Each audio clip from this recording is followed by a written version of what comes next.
Hello everyone. आज इस video में हम कर रहे हैं क्लास 12 साइकोलॉजी एनसीईआरटी का चैप्टर 2 जो है हमारा सेल्फ एंड पर्सनालिटी। तो इसको हम detail exam ready notes format में करेंगे। तो स्टार्ट करते हैं हमारी वीडियो। तो सबसे पहले हमारे पास जो टॉपिक है बुक में वो है self and personality. So self and personality refers to the characteristic ways in which we define our existence. इसका मतलब क्या होता है कि जैसे हम अपनी एग्जिस्टेंस को कैसे डिफाइन करते हैं उसको हम सेल्फ और पर्सनालिटी में कंसीडर करते हैं। मतलब कि हम अपने आप को कैसे समझते हैं, जैसे कि मैं कौन हूँ, मैं कैसा हूँ, मैं अपने बारे में क्या सोचता हूँ। तो ये सब मिलकर हमें क्या बताते हैं, ये सब हमारी एग्जिस्टेंस को डिफाइन करते हैं। तो जिस चीज़ से हम हमारी एग्जिस्टेंस को डिफाइन करते हैं वो हमारा क्या होता है, सेल्फ एंड पर्सनालिटी। जैसे मान लो कोई बोलता है कि मैं कॉन्फिडेंट हूँ, कोई बोलता है मैं शाय हूँ, तो ये सब हमारा सेल्फ और पर्सनालिटी का हिस्सा होता है। So they also refer to the ways in which our experience are organized and shown up in our behaviour. यानी कि हम जो कुछ भी एक्सपीरियंस करते हैं, जैसे कहीं पे भी, जैसे घर पे, स्कूल में हमारे फ्रेंड्स के साथ, हमारे फेलियर, हमारे सक्सेस, ये सब हमारे दिमाग में ऑर्गेनाइज हो जाते हैं। और ये ऑर्गेनाइज्ड एक्सपीरियंस हमारे बिहेवियर में दिखते हैं कि हम हमारे एक्सपीरियंस को कैसे ऑर्गेनाइज करते हैं, वो चीज़ हमारे बिहेवियर में दिखती है। तो ये भी हमारा सेल्फ और पर्सनालिटी का हिस्सा है। जैसे एक बच्चा मान लो जिसको बचपन से ही एनकरेज किया है कि वो कॉन्फिडेंटली बिहेव करे, मतलब उसको उसी तरह का एनवायरनमेंट प्रोवाइड किया है, तो उसने क्या किया, अपने एक्सपीरियंस को ऑर्गेनाइज कर लिया और वही अपने बिहेवियर में दिखाया कि उसके साथ जो जो हुआ, मान लो उसके साथ पॉजिटिव एक्सपीरियंस हुआ है कि उसको एक पॉजिटिव एनकरेजिंग एनवायरनमेंट मिला है, तो वो उसने अपने एक्सपीरियंस में रखा और एक्सपीरियंस से उसके बिहेवियर में दिखा कि अब अगर मान लो उसको कहीं भी बोले, अगर उसको स्टेज पे परफॉर्म करने के लिए बोला जाता है तो वो घबराता नहीं है। सो ये हमारा सेल्फ और पर्सनैलिटी का हिस्सा ही आएगा। So from a common observation we know that different people hold different ideas about themselves. These ideas represents the self of a person. इसमें क्या बोल रखा है कि जैसे हमें पता है कि कोई भी इंडिविजुअल होगा, अलग अलग उसके आइडियाज़ होंगे, ठीक है।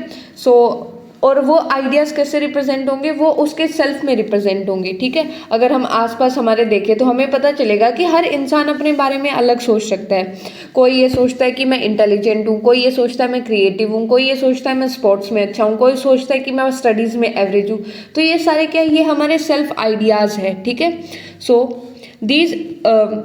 These ideas represent the self of a person. तो ये आइडियाज हमारे सेल्फ के बारे में बताते हैं, ठीक है। मेनली एक इंडिविजुअल अपने आप को कैसे देखता है तो वो हमारा सेल्फ होता है। फिर different people behave in different ways and in a given situation, but the behavior of a particular person from one situation to another generally remains fairly stable। अब इसका मतलब क्या है कि मान लो एक इंडिविजुअल ए है, एक इंडिविजुअल बी है, जो दो इंडिविजुअल्स है, ये कोई भी सिचुएशन में डिफरेंटली बिहेव करेंगे, ठीक है। मान लो एक हमारे पास कोई भी सिचुएशन है, जैसे हमारे पास कोई स्टेज पे परफॉर्म करना है, कोई स्पीच देनी है, तो दोनों इंडिविजुअल क्या करेंगे, अलग तरह से बिहेव करेंगे। बट होगा क्या कि जो ए इंडिविजुअल है वो उसी तरह की हर सिचुएशन में सेम तरह से परफॉर्म करेगा, यानी कि उसके कुछ कैरेक्टरिस्टिक्स होंगे, वो स्टेबल होगा। मान लो अगर ए को हम बोले कि थोड़ा कॉन्फिडेंट इंडिविजुअल है और जो हमारा बी इंडिविजुअल है वो थोड़ा शाय है, तो हमारा जो ए इंडिविजुअल है वो हर तरह की कंडीशन में क्या करेगा, कॉन्फिडेंट ही बिहेव करेगा, हर एक में अपने आप को रिप्रेजेंट कर पाएगा। तो ये क्या है, ये कुछ एक इंडिविजुअल के स्टेबल कैरेक्टरिस्टिक्स है। So such a relatively stable pattern of behaviour represents the personality of that person. तो ये बिहेवियर क्या रिप्रेजेंट करते हैं, एक इंडिविजुअल की पर्सनैलिटी को रिप्रेजेंट करते हैं, ठीक है। जैसे अगर हम देखते हैं कि मान लो टीचर ने क्लास में क्वेश्चन पूछा, तो कोई इंडिविजुअल होगा जो तुरंत हाथ उठा लेगा जिसको क्वेश्चन आता होगा, कोई एक ऐसा इंडिविजुअल होगा जिसको आता होगा फिर भी वो हाथ नहीं उठाएगा, किसी को दूसरा चुप रहेगा, तीसरा मुंह नीचे करके बैठ जाएगा, चौथा इधर उधर देखने लगेगा। तो हर एक इंडिविजुअल हर एक सिचुएशन में डिफरेंटली बिहेव करता है। बट होता क्या है कि हमारे मान लो एक इंडिविजुअल है जो इंटेलिजेंट है क्लास में, तो वो क्या करेगा, वो उसी तरह से एक्ट करेगा, उसके जो कैरेक्टरिस्टिक्स है वो लगभग हर एक कंडीशन में सेम रहेंगे, ठीक है। तो ये हमारा क्या होता है, ऐसे हमारे जो स्टेबल पैटर्न ऑफ बिहेवियर होते हैं उसको हम पर्सनैलिटी बोलते हैं। तो हमने क्या किया कि हमारे पास कुछ आइडियाज़ होते हैं हमारे बारे में, उन आइडियाज़ को हम सेल्फ बोलते हैं, और हमारे कुछ कैरेक्टरिस्टिक्स होते हैं relatively stable pattern of behaviour, उनको हम पर्सनैलिटी बोलते हैं, ठीक है। फिर हमारे पास नेक्स्ट आता है कंसेप्ट ऑफ सेल्फ। तो इसमें क्या होता है, from a childhood individual spend considerable time thinking about who they are and how they are different from others. कि मान लो बचपन से ही हम सोचते हैं, हम हमारे बारे में सोचना स्टार्ट कर देते हैं, ठीक है, कि हम कैसे हैं, सो हम क्यों हैं, हमारी कैसी कैरेक्टरिस्टिक्स है, मैं दूसरों से अलग क्यों। तो ये सारी चीज़ है जो इंडिविजुअल बचपन में ही सोचना स्टार्ट कर देता है। और धीरे धीरे क्या होता है कि ideas about one self develop, कि खुद के बारे में आइडियाज़ डेवलप होने स्टार्ट होते हैं, इवन दो अ पर्सन में not always be consciously aware of them. कि हर बार ज़रूरी नहीं है कि इंडिविजुअल उसके बारे में अवेयर ही हो, बट धीरे धीरे उसके आइडियाज़ डेवलप होने स्टार्ट हो जाते हैं। तो और जो यही आइडियाज़ है ये मिलके हमारा सेल्फ बनाते हैं। तो इसमें हमने क्या किया कि हम क्या करते हैं, हम टाइम स्पेंड करते हैं, अपने बारे में सोचते हैं, ठीक है, थिंक अबाउट वन सेल्फ, ये किया। फिर क्या होता है कि धीरे धीरे जैसे जैसे टाइम पास होता जाता है तो हमारे आइडियाज़ होते हैं वो डेवलप होते हैं, ठीक है, आइडियाज़ हमारे क्या होते हैं, डेवलप होते हैं। और यही आइडियाज़ बाद में मिलके क्या करते हैं, ये आइडियाज़ हमारे सेल्फ को फॉर्म करते हैं, ठीक है। तो ये हमने कंसेप्ट ऑफ सेल्फ में देखा। अब हमारा सेल्फ डेवलप कैसे होता है, तो ये हमारी सब हेडिंग उसमें नहीं दे रखी बुक में, ये सिंपली हमने बनाई है। तो ये चीज़ मैंने आपको पहले भी बताई है कि हम उसको सब हेडिंग में तोड़ तोड़ के करेंगे ताकि हमें समझने में थोड़ी आसानी हो। तो हमारा जो टॉपिक चल रहा है वो कंसेप्ट ऑफ सेल्फ ही है, ठीक है। तो उसमें हमने ये जो इंट्रोडक्शन देखा कि हमारे पास क्या होता है कि हम टाइम स्पेंड करते हैं, हमारे बारे में सोचते हैं और ये सोचते हैं कि हम कौन है, हम दूसरों से अलग कैसे हैं। धीरे धीरे यही आइडियाज़ क्या होते हैं, हमारे डेवलप होते जाते हैं, एक इंडिविजुअल की खुद के आइडियाज़ डेवलप होते हैं और यही आइडियाज़ बाद में मिलके सेल्फ बनाते हैं, ठीक है। तो एक इंडिविजुअल का सेल्फ कैसे बनता है कि स्टार्टिंग में जब कोई भी इंडिविजुअल, कोई भी बच्चा पैदा होता है तब उसके अंदर कोई सेल्फ का आइडिया नहीं होता, मतलब उसको सेल्फ के बारे में नहीं पता होता, ठीक है। सो जैसे स्टार्टिंग में बच्चे को सिर्फ भूख लगती है, दर्द होता है और वो कंफर्ट के ऊपर फोकस करता है, उसको इतनी सेल्फ अवेयरनेस नहीं होती, ठीक है। बट जैसे जैसे एक इंडिविजुअल ग्रो होता है, थोड़ा बड़ा होता जाता है, तो उसको अपने बारे में आइडियाज़, उसके बारे में, खुद के बारे में पता लगना स्टार्ट होता है, वो खुद को अपने आप को पहचानना स्टार्ट करता है, वो क्वेश्चन करता है कि ये, जैसे कि मान लो कोई बच्चा होगा, थोड़ा बड़ा होगा तो उसको समझ आएगा ये मेरी टॉय है, मैं लड़का हूँ या लड़की हूँ, या मैं जल्दी भाग सकता हूँ या नहीं भाग सकता। तो इस तरह के आइडियाज़ एक इंडिविजुअल में आने स्टार्ट होंगे। और जो हमारी formation of self is influenced by parents, friends, teacher, other significant person, यानी कि जिनके साथ हमारी इंटरेक्शन होती है वो सभी हमारे फॉर्मेशन ऑफ सेल्फ को इन्फ्लुएंस करते हैं कि हमारा सेल्फ किस तरह का बनेगा। उसको हमारे अलग अलग फैक्टर्स से जो इन्फ्लुएंस करते हैं, जैसे हमारे पेरेंट्स कि एक अच्छा एनवायरनमेंट है या नहीं, हमारे टीचर्स किस तरह के, हम किस तरह की फ्रेंड सर्कल है हमारा, किस तरह के हमारे आसपास लोग हैं। तो ये सारी चीज़ क्या करेगी, ये हमें इन्फ्लुएंस करेगी, हमारे सेल्फ को इन्फ्लुएंस करेगी, ठीक है। So our interaction with others, our experience and the meaning we give to these experience form the basis of our self, कि हमारी लोगों के साथ कैसी इंटरेक्शन है, हमारे किस तरह के बिहेवियर और हम किस तरह का उनका मीनिंग निकालते हैं, ये हमारे सेल्फ को बनाने में एक अहम रोल प्ले करती है। हमने क्या देखा कि मान लो ये हम हैं, ठीक है, हमारी दूसरों के साथ में किस तरह की इंटरेक्शन है, हमारे किस तरह के एक्सपीरियंस रहे हैं और हम उस एक्सपीरियंस का और जो भी हमारे साथ हो रहा है उसका हम मीनिंग किस तरह से निकालते हैं। तो ये क्या होता है, ये सारी चीज़ हमारे सेल्फ को इन्फ्लुएंस करती है, ठीक है। अब मान लो जैसे एग्जाम्पल लेते हैं कि एक इंडिविजुअल एग्जाम में फेल हो गया, तो अगर मान लो उसने ये मीनिंग निकाल लिया कि ओ मैं तो यूजलेस हूँ, मुझसे कुछ नहीं होता, तो उसका एक नेगेटिव सेल्फ बनेगा। बट उसने ये सोचा कि मान लो इस बार तो मैं एग्जाम में फेल हो गया, अगली बार से मुझे बहुत मेहनत करनी है, अच्छे से पढ़ाई करनी है, एक टाइम टेबल बनाना है, शेड्यूल बना के पढ़ना है। तो वो क्या होगा, वो उसका पॉजिटिव सेल्फ बनेगा, उसको लगेगा मेरे अंदर ये एबिलिटी है, ठीक है। तो ये हम किस तरह का मीनिंग निकालते हैं कोई भी चीज़ का, जो भी हमारे साथ हो रही है वो भी हमारे सेल्फ को बहुत इन्फ्लुएंस करती है। So the structure of self is modifiable and changes in the light of one's own experience with the other person. तो इसमें ये बोला हुआ है कि जो हमारे नए एक्सपीरियंस होते हैं, नए लोगों के साथ इंटरेक्शन होती है, उससे हमारा सेल्फ चेंज हो सकता है। जैसे एग्जांपल लेते हैं कि एक इंडिविजुअल जैसे शाय है, मैंने ये एग्जांपल ले रहे हैं हम, तो एक इंडिविजुअल शाय है बट उसको क्या किया, एनकरेज किया गया, उसको हमने बोला कि आपको स्टेज पे परफॉर्म करना है। तो धीरे धीरे उसकी जो शाइनेस है, जो नर्वसनेस है या जो उसकी एंजाइटी होती है स्टेज पे परफॉर्म करने की, वो खत्म होगी। तो धीरे धीरे इसका मतलब क्या है कि हमारा जो सेल्फ है वो डायनामिक है, यानी कि हमारा सेल्फ धीरे धीरे चेंज हो सकता है। सकता है, ठीक है, परमानेंट नहीं होता। और कैसे चेंज होगा? वंस ऑन एक्सपीरियंस, खुद के एक्सपीरियंस के कारण या फिर दूसरों के एक्सपीरियंस के कारण, यानी कि मान लो हम दूसरों के साथ कैसे इंटरेक्ट करते हैं। तो इसमें हमने क्या देखा, जैसे एक बार फिर से करते हैं, कॉन्सेप्ट ऑफ सेल्फ हमारा टॉपिक है, जिसमें हमने देखा कि हम टाइम स्पेंड करते हैं अपने बारे में सोचने के, फिर धीरे धीरे हमारे खुद के बारे में आइडियाज़ डेवलप होते हैं और बाद में जाके वही आइडियाज़ एक साथ मिलके हमारा सेल्फ फॉर्म करते हैं, ये देखा। और डेवलपमेंट ऑफ सेल्फ में हमने क्या देखा कि एक जो न्यू बॉर्न होता है उसके अंदर, न्यू बॉर्न के अंदर कोई भी सेल्फ का आइडिया नहीं होता, ठीक है, बट जैसे जैसे वो बड़ा होगा, ग्रो ओल्डर, वैसे वैसे उसके अंदर आइडियाज़ डेवलप होने स्टार्ट होंगे, खुद के बारे में वो सोचना स्टार्ट करेगा, ठीक है, सेल्फ डेवलप होना स्टार्ट होगा। और इन्फ्लुएंस क्या क्या करता है, फिर हमने इन्फ्लुएंस देखा कि हमारे parents, teachers, friends, other significant person, यानी कि जो और इंडिविजुअल जो एक इंडिविजुअल की लाइफ में इंपॉर्टेंट रोल प्ले करते हैं, वो सारी चीज़ हमारी फॉर्मेशन ऑफ सेल्फ को इन्फ्लुएंस करेंगे। फिर हमने देखा कि हमारा कैसा इंटरेक्शन है लोगों के साथ, हमारे किस तरह के एक्सपीरियंस है और हम कैसे उस चीज़ का मीनिंग निकालते हैं, वो हमारे सेल्फ को इम्पैक्ट करते हैं, ठीक है। जैसे हमने एग्जाम्पल क्या किया एग्जाम का, कि अगर हम एग्जाम में क्या हो गए, फेल हो गए, तो हमने उसका कैसे मीनिंग निकाला, तो वो भी एक इम्पॉर्टेंट रोल प्ले करेगा हमारे सेल्फ को फॉर्म करने में। फिर हमने देखा कि हमारा जो सेल्फ है उसको हम मॉडिफाई कर सकते हैं, मॉडिफाई यानी कि उसको चेंज कर सकते हैं। कैसे चेंज हो सकता है? कि हमारे खुद के एक्सपीरियंस के कारण या फिर एक्सपीरियंस विद अदर पर्सन, कि हमारे लोगों के साथ कैसे एक्सपीरियंस रहे, उसके बेसिस पे चेंज हो सकता है। फिर आता है हमारे पास personal identity and social identity. तो people describe themselves using various attributes, these attributes reflect two important aspects of self. तो इसमें क्या हुआ है कि हम जो इंडिविजुअल्स होते हैं वो खुद को अलग अलग एट्रीब्यूट्स यानी कि क्वालिटीज़ बोल सकते हैं, करेक्टरिस्टिक्स बोल सकते हैं, ट्रेट्स बोल सकते हैं, ठीक है, अलग अलग क्वालिटीज़ से डिस्क्राइब करते हैं। और ये एट्रीब्यूट्स हमारे सेल्फ के दो इम्पॉर्टेंट एस्पेक्ट को रिवील करता है, ठीक है।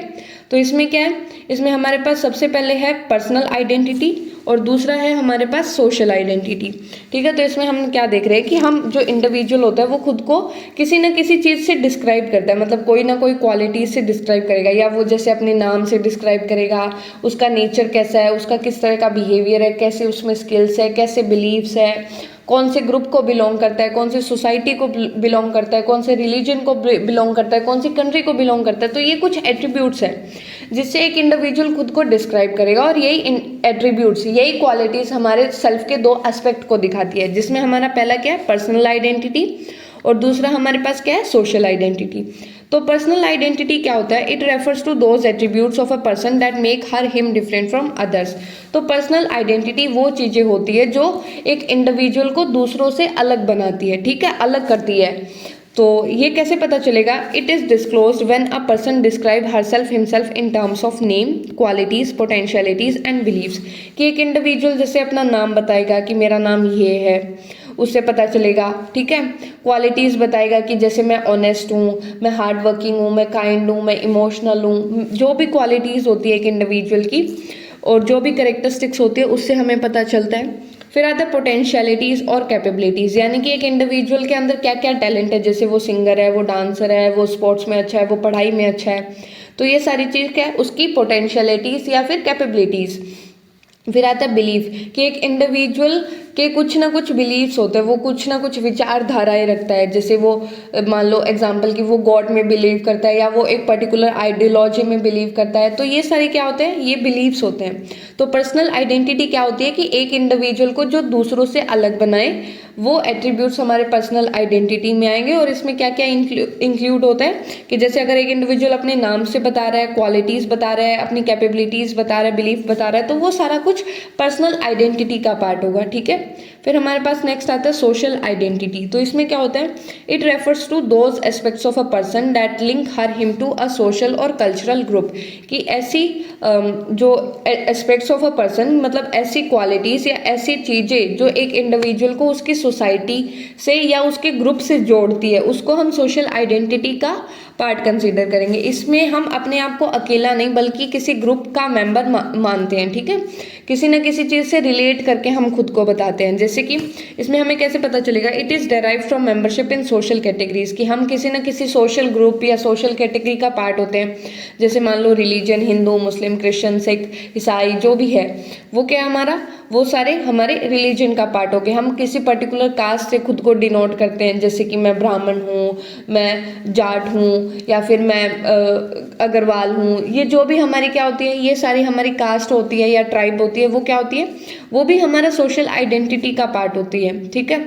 और रिलीजन, रीजन, यानी कि मैं नॉर्थ इंडिया से हूँ या साउथ इंडिया से हूँ, मैं बंगाली हूँ, मैं राजस्थानी हूँ, मैं हरियाणवी हूँ। These descriptions show how people mentally represent themselves as a part of society and culture। ये क्या शो करता है कि एक इंडिविजुअल अपने आप को कैसे अपनी सोसाइटी और कल्चर का पार्ट कंसीडर करता है, ठीक है। तो हमने क्या किया, पर्सनल आइडेंटिटी, जिसमें एक इंडिविजुअल खुद को दूसरों से अलग बताने में जो एट्रीब्यूट्स का यूज करता है वो हमारा पर्सनल आइडेंटिटी में आता है। फिर हमारे पास है सोशल आइडेंटिटी, यानी कि एक इंडिविजुअल खुद को सोशल और कल्चरल ग्रुप से कैसे रिप्रेजेंट करता है, कैसे लिंक करता है, वो हमारा सोशल आइडेंटिटी में आता है। अब हमारे पास आता है डेफिनेशन ऑफ सेल्फ। तो ये इंपॉर्टेंट डेफिनेशन है, इसको हमें अच्छे से ध्यान रखना है, ठीक है।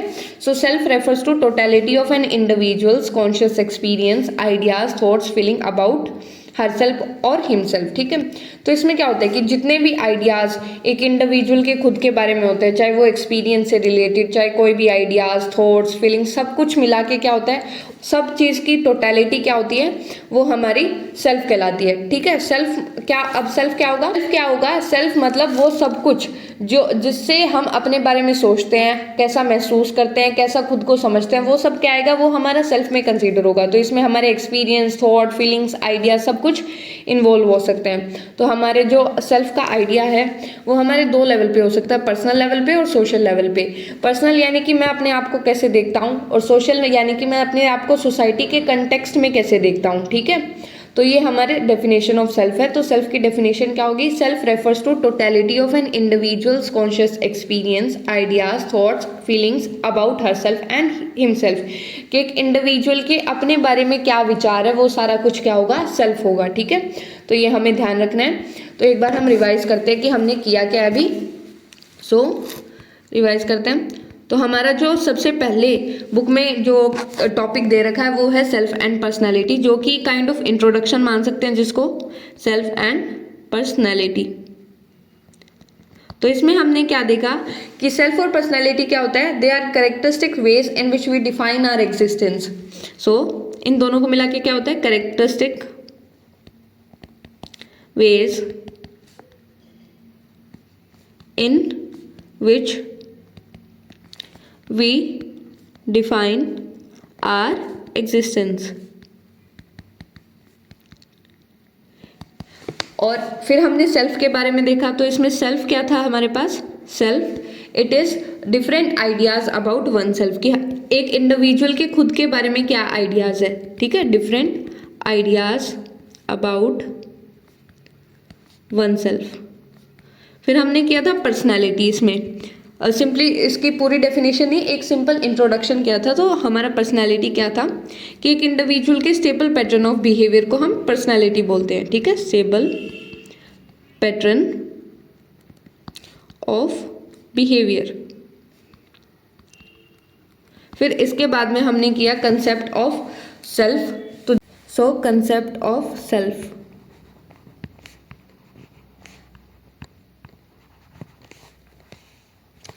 तो इसमें हमने स्टार्टिंग में इंट्रोडक्शन देखा, जिसमें हमने किया था कि हम बहुत टाइम स्पेंड करते हैं खुद के बारे में सोचने के लिए। So we spend in thinking about oneself, कि हमने ये इंट्रोडक्शन किया कि हम खुद के बारे में सोचने में टाइम स्पेंड करते हैं। फिर धीरे धीरे हमारे क्या होते हैं, आइडियाज़ डेवलप होते हैं, आइडियाज़ डेवलप, ठीक है। और वही आइडियाज़ बाद में जाके together they form the self, यही किया, ठीक है। फिर उसके बाद में हमने किया कि हमारी डेवलपमेंट ऑफ सेल्फ कैसे होती है। तो उसमें इसी के अंडर हमने किया था development of self, development of self. तो इसमें हमने क्या देखा कि जो एक न्यू बॉर्न होता है उसके अंदर सेल्फ का कोई आइडिया नहीं होता, नो आइडिया ऑफ सेल्फ। और धीरे धीरे जैसे डेवलप होते हैं वैसे वैसे हमारा डेवलप होता जाता है, जैसे जैसे एक इंडिविजुअल बड़ा होगा वैसे वैसे आइडिया ऑफ सेल्फ डेवलप होगा। और उसमें हमने देखा कि हमारी जो फॉर्मेशन ऑफ सेल्फ है वो किस किस से इन्फ्लुएंस होती है। तो वो हमने किया था हमारे parents, teachers, friends and other significant person, ठीक है, ये क्या था। और हमारा जो स्ट्रक्चर ऑफ सेल्फ है उसको हम वो मॉडिफाइएबल है, ठीक है, जो हमारा सेल्फ है वो मॉडिफाइएबल है यानी कि डायनामिक है। और कैसे होता है कि हमारे खुद के एक्सपीरियंस के कारण और दूसरों के साथ हमारे किस तरह के एक्सपीरियंस है उसके कारण। फिर उसके बाद में हमने किया personal identity and social identity, personal and social identity, यही क्या। तो पर्सनल आइडेंटिटी क्या होता है, पर्सनल आइडेंटिटी यानी कि हम एक इंडिविजुअल दूसरों से कैसे अलग है, ठीक है, ये वो एट्रीब्यूट्स होते हैं जो एक इंडिविजुअल को दूसरों से अलग बनाते हैं। So make person different from others, from others. और सोशल आइडेंटिटी क्या होती है कि लिंक पर्सन टू सोशल और cultural group, link person to social और कल्चरल ग्रुप।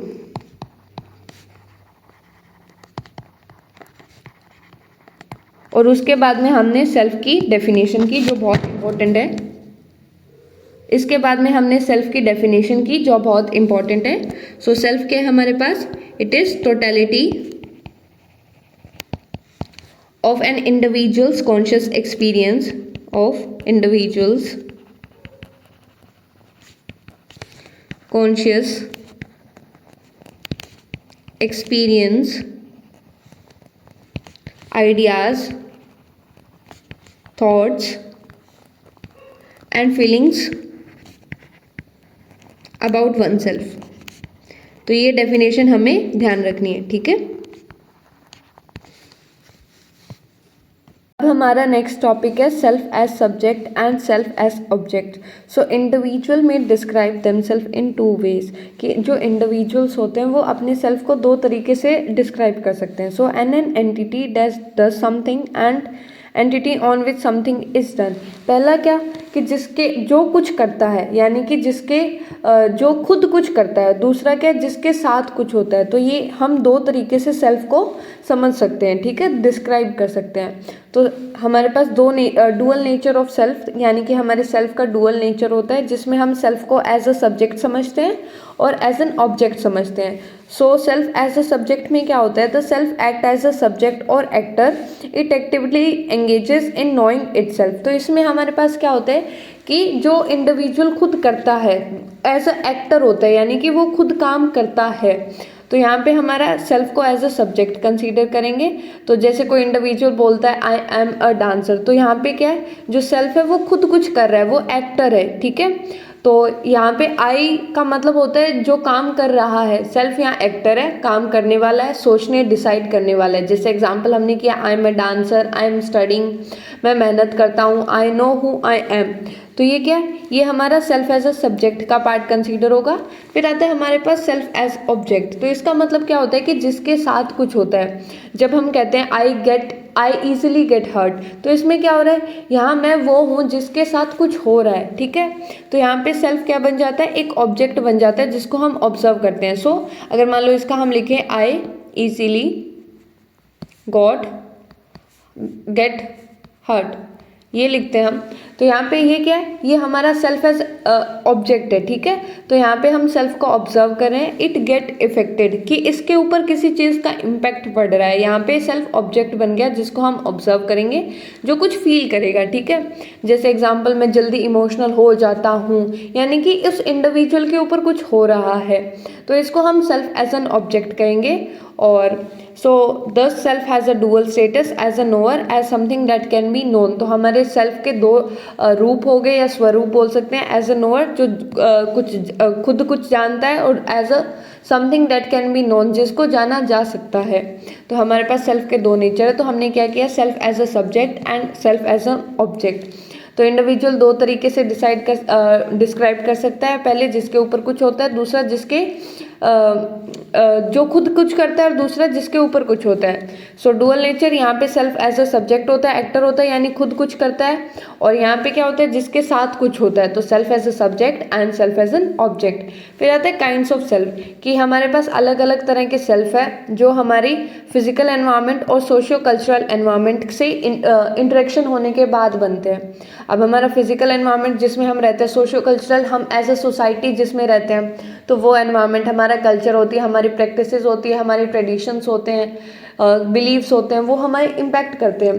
तो हमारे पास 3 तरह के हैं, biological self, personal self and social self. ठीक है, तो बायोलॉजिकल सेल्फ में क्या होता है, so the earliest elements of self appear in biological experience. सबसे पहले जो सेल्फ डेवलप होता है वो हमारा बायोलॉजिकल सेल्फ होता है। जैसे हम पैदा होते हैं, एक न्यू बॉर्न बेबी होता है, तो वो क्या करता है, उसके अंदर कुछ बेसिक रिफ्लेक्सेस होते हैं जो क्या किसका पार्ट होता है, हमारे बायोलॉजिकल सेल्फ का। जैसे कि एक इंडिविजुअल को जब भूख लगेगी तो वो रोना स्टार्ट कर देगा। So later this lets to awareness such as I am hungry. तो धीरे धीरे क्या होगा कि जब उसको पता लगेगा तो धीरे धीरे उसको समझ आने लगेगा कि जैसे मुझको भूख लग रही है इसलिए मैं रो रहा हूँ। तो यहाँ से सेल्फ अवेयरनेस हमारी स्टार्ट हो जाती है। ठीक है, यहाँ से हमारी सेल्फ अवेयरनेस स्टार्ट होगी। So biological self gate modified by socio cultural context, कि धीरे धीरे हमारा सोशियो कल्चर, जैसे जैसे हम सोसाइटी का पार्ट रहते हैं, जैसे जैसे हम सोसाइटी में इंटरेक्ट करते हैं, हम हमारे सोशियो कल्चरल एनवायरनमेंट में रहते हैं, वैसे वैसे हमारा बायोलॉजिकल सेल्फ मॉडिफाई होता रहता है। तो बायोलॉजिकल सेल्फ क्या होता है कि सबसे पहले जो चीज़ अपीयर होती है वो हमारे बायोलॉजिकल सेल्फ होता है। जैसे एग्जाम्पल कि हमें अगर एक नया न्यूबॉर्न बेबी है तो वो रोएगा तो मतलब उसको भूख लगे, तो ये हमारा एक रिफ्लेक्स का पार्ट होता है। तो धीरे धीरे एक इंडिविजुअल को अवेयरनेस आने लगती है, वो समझने लगता है कि फिर वो खुद को मतलब दूसरों को बता सकता है कि आई एम हंग्री। ये कैसे होता है कि बायोलॉजिकल सेल्फ खुद को मॉडिफाई करता है अपने सोशियो कल्चरल कॉन्टेक्स्ट के अंदर। जैसे फीलिंग हंग्री फॉर चॉकलेट में डिफर अक्रॉस कल्चर, कि अब हमारी फूड प्रैक्टिसेस भी धीरे धीरे अलग होती है। तो ये क्या, ये हमारे कल्चर का ही इन्फ्लुएंस है। ठीक है, फिर हमारे पास नेक्स्ट आता है पर्सनल सेल्फ। तो इसमें क्या होता है, the personal self develop from biological, psychological and social needs, की हमारी अलग अलग तरह की नीड्स होती है जिसके कारण क्या होता है, हमारा पर्सनल सेल्फ डेवलप होता है। तो हम इसलिए इसके अंदर हम क्या करते हैं, हम ये देखते हैं कि हम खुद के बारे में क्या फील करते हैं। तो मेन फोकस किस पे होता है इसमें, personal freedom, responsibility, achievement, comfort. तो ये मेन जो इंडिविजुअल होता है वो इंडिविजुअली खुद के बारे में सोचता है। ठीक है, सेल्फ सेंटर्ड ये हमारा पर्सनल सेल्फ होता है। तो इसमें हम जो मेन फोकस होता है वो खुद पे होता है। तो ये हमारा पर्सनल सेल्फ है। इससे पहले हमने क्या किया, बायोलॉजिकल सेल्फ, पर्सनल सेल्फ, और नेक्स्ट हमारा जो है वो है सोशल सेल्फ। तो इसमें हम क्या होता है कि ये हमारा डेवलप होता है जब हम एक इंडिविजुअल्स के साथ इंटरेक्ट करते हैं, जब हमारी सोसाइटी के अंदर हम इंटरेक्ट करते हैं, दूसरों के साथ हम बातचीत करते हैं, तो उनके साथ रहने से, इंटरेक्ट करने से जो चीज़ डेवलप होती है वो होता है हमारा सोशल सेल्फ। तो इसमें मेन जो वैल्यूज़ जिसके ऊपर एम्फेसिस दिया जाता है वो है हमारी कोऑपरेशन, यानी कि हम एक दूसरे के साथ तालमेल में काम करें। ठीक है, कोऑपरेट करके काम करें। यूनिटी यानी कि एकता, एफिलिएशन यानी कि बिलोंगिंगनेस, एक दूसरे के साथ भाईचारा, ब्रदरहुड मेंटेन करके रखना, सेक्रीफाइस की त्याग करना सिखाता है हमें, सपोर्ट एंड शेयरिंग सिखाता है। So this self values family and social relationship, इसमें जो मेन फोकस, जो चीज़ मेन इंपॉर्टेंट होती है वो हमारा फैमिली और सोशल रिलेशनशिप होता है। तो इसको इसलिए हम फैमिलियल और रिलेशनल सेल्फ भी बोलते हैं। ठीक है, तो इसलिए हम इसको फैमिलियल और रिलेशनल सेल्फ भी बोलेंगे। तो हमने क्या किया, तो हमने 3 तरह के सेल्फ किए, जैसे बायोलॉजिकल, पर्सनल और सोशल सेल्फ। तो बायोलॉजिकल जो हमारा बिल्कुल स्टार्टिंग में होता है, ठीक है, सबसे पहले डेवलप होता है, जैसे न्यूबॉर्न क्राई करता है तो वो क्या होता है, बायोलॉजिकल सेल्फ का पार्ट होता है, मतलब हमारे बायोलॉजिकल नीड्स पे बेस्ड होता है। फिर हमारा पर्सनल सेल्फ यानी कि जो क्या होता है, हमारी अलग अलग चीज़ों से डेवलप होता है, जैसे हमारे बायोलॉजिकल, साइकोलॉजिकल और सोशल नीड्स से डेवलप होता है। और इसमें जो मेन इंपॉर्टेंट फोकस होता है वो अपने आप पे होता है। तो इसमें जो मेन चीज़ें जिसको वैल्यू किया जाता है वो personal freedom, responsibility, achievement, comfort होता है। और it reflects an orientation primarily concern with oneself, कि खुद के ऊपर ही मेन कंसर्न होता है। सोशल में क्या होता है कि हम दूसरों के साथ कैसे इंटरेक्ट करते हैं, cooperation, unity, affiliation, sacrifice, support, और इसमें हम फैमिली और सोशल रिलेशनशिप को वैल्यू करते हैं। सो कंक्लूजन क्या है, self develop gradually through experience and social interaction, कि हमारे एक्सपीरियंस और सोशल इंटरेक्शन से हमारा सेल्फ का डेवलपमेंट होता है। इसमें हमारी पर्सनल और सोशल डायमेंशन दोनों होती है। और personality represent the relatively stable pattern, और हमारी जो पर्सनालिटी क्या रिप्रेजेंट करती है कि हमारे सेल्फ में से कुछ स्टेबल पैटर्न निकल के आते हैं, तो वो हमारी पर्सनालिटी होती है। और सेल्फ और पर्सनालिटी दोनों चीज़ हमारे इंडिविजुअल डिफरेंसेस को एक्सप्लेन करती है, ठीक है। तो अब हम रिवाइज करते हैं कि हमने क्या किया।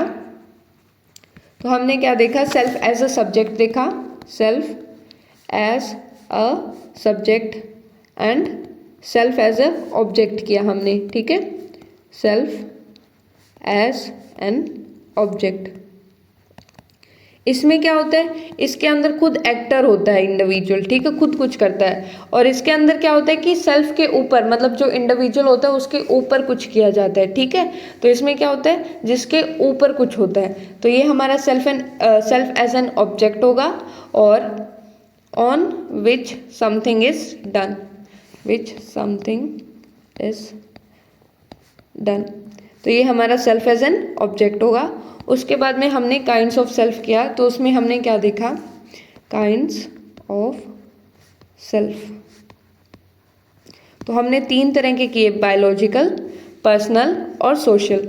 तो बायोलॉजिकल में हमने क्या देखा कि हमारा जो बायोलॉजिकल सेल्फ होता है वो स्टार्टिंग में इनिशियली डेवलप होता है। जैसे कि हमने एक न्यूबॉर्न का देखा कि जब उसको भूख लगती है तो वो रोता है, तो वो हमारे बायोलॉजिकल सेल्फ का पार्ट होता है। उसके बाद में हमने एक पर्सनल सेल्फ देखा कि इसमें जो मेन फोकस होता है वो इंडिविजुअल के खुद के ऊपर होता है, जैसे personal freedom, personal responsibility, personal growth, इन सब चीज़ पे हम फोकस करते हैं। फिर हमारे पास आता है सोशल सेल्फ। इसमें हमारे पास क्या होता है, सोशल सेल्फ में हम फैमिलीज़ और हमारे सोशल रिलेशनशिप पे फोकस करते हैं। हमारा मेन जो एम्फेसिस होता है वो हमारी जैसे वैल्यूज़ है, कॉपरेशन, यूनिटी, एफिलिएशन, बिलोंगिंगनेस, इन सब पे होता है, ठीक है। तो ये अभी तक हमने कर लिया। अब जो हमारा बुक में नेक्स्ट टॉपिक है वो है cognitive and behavioural aspects of self. तो देखते हैं, सबसे पहले इसका इंट्रोडक्शन करते हैं। So psychologist across the world have shown great interest in the study of self, की जो हमारे ऑल ओवर द वर्ल्ड जितने भी साइकोलॉजिस्ट हैं उनका बहुत इंटरेस्ट है सेल्फ की स्टडी में।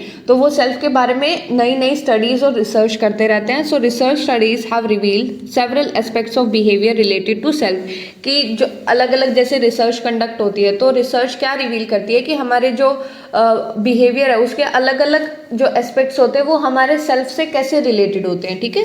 So every individual carries a sense of who she he is and what makes her him different from others, कि हर एक इंडिविजुअल को पता होता है कि वो कौन है, वो दूसरों से कैसे अलग है। So people hold on their personal and social identities and feel secure in the believe date these identities remain Fairlie stable through out the life, कि उनको पता है कि ये जो उनकी पर्सनल और सोशल आइडेंटिटीज होती है वो क्या होगी, वो through out the life stable रहेगी, ठीक है। तो ये हमने इसका इंट्रोडक्शन है, इसमें कुछ इतना याद रखने वाला नहीं है, सिंपली एक इंट्रोडक्शन, एक काइंड ऑफ कंटेक्स्ट बनाया है। फिर आता है हमारा सेल्फ कंसेप्ट। तो सेल्फ कंसेप्ट क्या होता है, the way we perceive ourselves and the ideas we hold about our competencies and attribute is called self concept। तो जैसे हर इंसान के अंदर एक फीलिंग होती है, मैं कौन हूँ, मैं दूसरों से कैसे अलग हूँ, तो ये इस फीलिंग को सेंस ऑफ सेल्फ कहते हैं, ठीक है। सो हम जो सेल्फ कंसेप्ट है उसमें क्या होता है कि ये हमारा कॉग्निटिव एस्पेक्ट ऑफ सेल्फ होता है। कॉग्निटिव एस्पेक्ट, ये चीज़ हमें ध्यान रखनी है कि ये क्या होता है, cognitive aspect of self, aspect of self. और इसकी डेफिनेशन भी हमें याद रखनी है। सेल्फ कंसेप्ट की डेफिनेशन क्या है कि हम अपने आप को कैसे परसीव करते हैं, the way we perceive our self and the ideas we hold about our competencies, यानी कि हमारी जो एबिलिटीज़ है, हमारी जो क्वालिटीज़ है उसके बारे में हम कैसे आइडियाज़ रखते हैं खुद के बारे में, हमारे एट्रीब्यूट्स के बारे में हम कैसे आइडियाज़ रखते हैं, तो वो सारा चीज़ किस में आएगा, वो सेल्फ कंसेप्ट में आएगा। And it is the cognitive aspect of the self, ठीक है। तो एक बार फिर से पढ़ते हैं कि सेल्फ कंसेप्ट क्या होता है, it is a cognitive aspect of self. और इसमें क्या होता है कि हम खुद को कैसे परसीव करते हैं, how we perceive our self and the ideas we hold about our competencies and attributes is called self concept, ठीक है। तो हमारे पास लेवल्स दे रखे हैं कुछ, तो ये वैसे क्लियरली कैटेगराइज नहीं कर रखा, ये सिंपली हमने किया ताकि हमें याद रह जाए, ठीक है। तो एक होता है जर्नल लेवल, यानी कि हम ओवरऑल एक हम जैसे खुद का सेल्फ है उसका ओवरऑल हम कैसे खुद को देखते हैं, या तो हम खुद को पॉजिटिव वे में देखेंगे या हम नेगेटिव वे में देखेंगे, ठीक है। ओवरऑल जैसे ये हम बोल देते हैं एक इंडिविजुअल है, तो ओवरऑल एक इंडिविजुअल खुद को कैसे देखेगा, वो क्या आएगा, वो आएगा हमारा जर्नल लेवल पे, ठीक है। फिर होता है एक स्पेसिफिक लेवल पे, जैसे ये हमने क्या किया जर्नल लेवल, और उसके अंदर कोई एक स्पेसिफिक एबिलिटी है, जैसे कि मान लो एकेडमिक्स मान लेते हैं। एकेडमिक्स क्या है, एकेडमिक्स एक हमारा स्पेसिफिक हो गया, एक पूरे जर्नल के अंदर एक स्पेसिफिक होता है। तो अ पर्सन में have a positive self concept in one area and a negative self concept in another area. मान लो दो अलग अलग है, जैसे कि एक स्पोर्ट्स मान लेते हैं, तो एक इंडिविजुअल मानता है कि हम मेरा जो एकेडमिक्स है, एकेडमिक्स में मैं खुद को अच्छा मानता हूँ, ठीक है, तो ये क्या हो गया पॉजिटिव सेल्फ कंसेप्ट। और दूसरा मान लेते हैं स्पोर्ट्स है, तो स्पोर्ट्स में एक इंडिविजुअल खुद को नेगेटिवली परसीव करता है। तो ऐसे एक हमारे पर्टिकुलर फील्ड में पॉजिटिव हो सकता है, दूसरे फील्ड में नेगेटिव हो सकता है। So positive view of athletic ability but negative, ये कोई भी एग्जांपल कर सकते हैं हम। फिर आता है मोर स्पेसिफिक लेवल कि सेल्फ कंसेप्ट में very even with in a domain, जैसे कि मान लो हमारा एकेडमिक्स क्या हो गया एक डोमेन। अब एकेडमिक्स में भी मान लो हम मैथ में खुद को अच्छा मानते हैं और साइंस में हम खुद को अच्छा नहीं मानते, तो ये क्या हो गया वेरी, हम उसी एक पर्टिकुलर डोमेन में और ज़्यादा स्पेसिफिक हो गए, तो ये हमारा एक इतने स्पेसिफिक लेवल पे भी जा सकता है। तो जैसे एग्जांपल दे रखा है positive view of reading ability but negative view of mathematical skills, कि किसी के अंदर रीडिंग एबिलिटी अच्छी है बट मैथमेटिकल स्किल्स अच्छी नहीं है। फिर आता है असेसमेंट ऑफ सेल्फ कंसेप्ट, तो इसमें क्या होता है कि एक इंडिविजुअल का सेल्फ असेसमेंट सेल्फ कंसेप्ट को कैसे असेस करते हैं। जैसे finding out an individual self concept is not easy, the most commonly use method is asking the person, कि हम सिंपली क्या करते हैं जिसके बारे में हमें जानना उसी से पूछ लेते हैं, फिर वो खुद को डिस्क्राइब करता है और इस तरह से हम असेस करते हैं, ठीक है। असेस यानी मेजरमेंट और इवेल्युएशन करते हैं उसकी। तो एक बार हम ये देखते हैं कि हमने किया क्या। तो हमारा सबसे पहले टॉपिक क्या था, cognitive and behavioural aspect of self, जिसमें हमने इंट्रोडक्शन किया, जिसमें इतना कुछ नहीं है, इतना ध्यान रखने वाला। फिर हमारे सेल्फ कंसेप्ट आता है, जो क्या होता है कॉग्निटिव एस्पेक्ट ऑफ सेल्फ होता है, जिसमें क्या होता है how we perceive our self and the ideas we hold about our competencies and attributes. और इसमें हमने लेवल किया जर्नल, स्पेसिफिक और मोर स्पेसिफिक। फिर असेसमेंट कैसे करते हैं कि उसी पर्सन से खुद पूछ लेते हैं हम, ठीक है। फिर आता है हमारे पास सेल्फ एस्टीम, तो ये इंपॉर्टेंट है। सो सेल्फ एस्टीम क्या होता है, self esteem is a major effective component, तो ये चीज़ हमें ध्यान रखनी है कि ये क्या है अफेक्टिव कंपोनेंट होता है हमारा, ठीक है। और वो क्या था हमारा सेल्फ कंसेप्ट क्या था, it was a cognitive aspect of self and self esteem है वो हमारा इफेक्टिव कंपोनेंट ऑफ सेल्फ है, ठीक है। इफेक्टिव यानी कि हमारे इमोशंस काइंड ऑफ फीलिंग से रिलेटेड, ठीक है। So it refers to value judgement a person make about her his own worth, कि एक इंडिविजुअल खुद के बारे में क्या सोच रखता है, कैसे फील करता है, कि वो खुद को वर्दी मानता है या नहीं मानता, कि मतलब उसको उस खुद की जजमेंट कैसी है, तो वो हमारा किस में आएगा, हमारा सेल्फ एस्टीम में। यानी कि हम अपनी वैल्यू को कैसे जज करते हैं वो चीज़ हमारी सेल्फ एस्टीम में कंसीडर होती है। कोई मानता है कि मान लो मेरे अंदर ये चीज़ एबिलिटी है, मैं खुद को वर्दी फील करता हूँ कि मेरी वर्थ है कुछ, मतलब मैं किसी ना किसी चीज़ के काबिल हूँ, तो ये चीज़ हमारी सेल्फ एस्टीम में आती है। तो हमें क्या ध्यान रखना है कि इट रेफर्स टू, इसकी डेफिनेशन हमें अच्छे से ध्यान रखनी है कि value judgement a person make about her his own worth, ठीक है। क्या होती है वैल्यू जजमेंट, ये वर्ड हमें ध्यान रखना है, value judgement a person makes about her his own worth, ठीक है। ये चीज़ हमें ध्यान रखनी है। तो इंडिविजुअल्स जितने भी लोग होते हैं उनका हाई सेल्फ एस्टीम हो सकता है, उनका लो सेल्फ एस्टीम, मतलब वो खुद को पॉजिटिव तरीके से देख सकते हैं कि वो खुद को बहुत अच्छा मानते हैं, और लो सेल्फ एस्टीम यानी कि वो खुद को वर्दी नहीं मानते। कुछ इंडिविजुअल्स होते हैं जो ऐसे फील करते हैं कि आई एम अ फेलियर, मुझसे कुछ नहीं होगा, तो उनका सेल्फ एस्टीम क्या होता है लो होता है, ठीक है। फिर आता है असेसमेंट ऑफ सेल्फ एस्टीम, कि सेल्फ एस्टीम की असेसमेंट कैसे करेंगे, तो ये बुक में हमारा जो सब हेडिंग्स हमने बनाई है वो बुक में नहीं है, ठीक है। So self-esteem is assessed by presenting statement and asking the person to indicate how true these are for her him, कि हम क्या करते हैं इंडिविजुअल्स होते हैं जितने भी लोग होते हैं उनको उनके सामने कुछ स्टेटमेंट्स पढ़ते हैं या उनको कुछ स्टेटमेंट्स देते हैं और फिर हम पूछते हैं कि ये स्टेटमेंट आपके कंटेक्स्ट में सही है या नहीं है। जैसे examples of statement, I am good at homework, अगर वो इंडिविजुअल बोलेगा यस तो वो क्या होगा उसकी हाई सेल्फ एस्टीम होगी पर्टिकुलर इस एक फील्ड में। I am usually chosen for games, I am highly like by my peers, तो ऐसे कुछ हम स्टेटमेंट्स देंगे और हम पूछेंगे ये आपके कंटेक्स्ट में सही है या नहीं है, और जितना ज़्यादा इंडिविजुअल एग्री करेगा उतनी ज़्यादा हाइयर सेल्फ एस्टीम इंडिकेट होगी, ठीक है। तो असेसमेंट क्या होता है कि हम कुछ स्टेटमेंट्स देते हैं और स्टेटमेंट्स देने के बाद में हम इंडिविजुअल से पूछते हैं कि आपके कंटेक्स्ट में ये स्टेटमेंट कितनी सही है, और जितनी ज़्यादा स्टेटमेंट पे एग्रीमेंट दिखाएगा यानी कि वो ट्रू होगी उसके लिए, उतना ज़्यादा हायर सेल्फ एस्टीम होगा। ठीक है, फिर आता है डेवलपमेंट ऑफ सेल्फ एस्टीम। तो by the age of 6-7 years children develop self esteem in at least 4 areas, यानी कि 6-7 साल तक एक इंडिविजुअल 4 एरियाज के अंदर अपना सेल्फ एस्टीम डेवलप कर लेता है, एटलीस्ट 4। ठीक है, तो कम से कम 4 बोल सकते हैं इसको। Academic performance, social competence, physical competence and physical appearance. Academic यानी कि एक इंडिविजुअल पढ़ाई में कैसा है, सोशल यानी कि वो उसके कैसे फ्रेंड्स है, कैसे वो सोसाइटी में इंटरेक्ट करता है, कैसे वो अपने सोशल कंटेक्स्ट में रहता है, तो वो हमारा सोशल कॉम्पिटेंस आता है। फिजिकल कॉम्पिटेंस यानी कि वो एक इंडिविजुअल स्पोर्ट्स में कैसा है, फिजिकली उसकी स्ट्रेंथ कैसी है।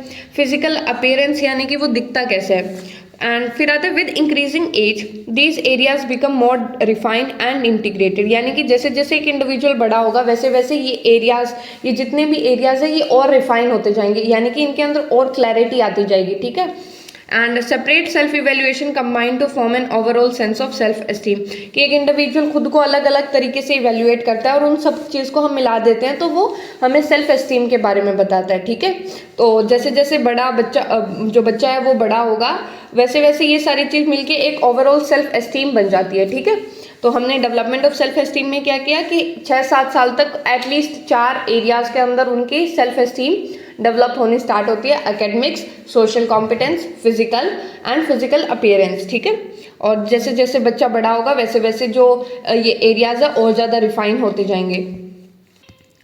फिर आता है relationship between self esteem and behaviour, यानी कि सेल्फ एस्टीम और हमारे बिहेवियर में क्या रिलेशन है। तो हमारी बुक में कुछ एग्जांपल्स दे रखे हैं, एग्जांपल्स के थ्रू बता रखा है।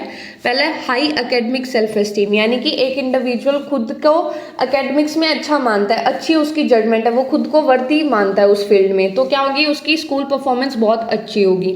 ठीक है, दूसरा है हाई सोशल सेल्फ एस्टीम, यानी कि सोशल एरिया में अगर एक इंडिविजुअल की सेल्फ एस्टीम हाई है तो क्या होगा ग्रेटर पीयर एक्सेप्टेंस, यानी कि सभी लोग जो उसके पीयर्स है, पीयर्स यानी जो हमारे सेम एज ग्रुप के हैं, मान लो अगर हम क्लास में तो हमारी क्लास वाले इंडिविजुअल्स, तो उसके अंदर उसकी एक्सेप्टेंस ज़्यादा होगी, यानी कि वो उसको फ्रेंड मानेंगे, उसकी बात को सुनेंगे।